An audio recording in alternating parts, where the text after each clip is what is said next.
Hello everyone, today in this video we will discuss how to enable microphone on keyboard on Samsung Galaxy A57. Let's start the video. First of all, go to app library, scroll down and click on settings app. Now in setting, scroll down and click on general management. After click on general management, click on Samsung keyboard settings. After click on Samsung keyboard settings, scroll down and click on voice input. After click on voice input, if you want to enable microphone keyboard, so click on Google voice typing. After click on Google voice typing, you will see microphone is enabled. After enable microphone, go back to home screen.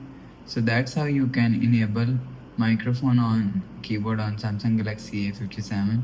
If you like the video, please subscribe. Thanks for watching.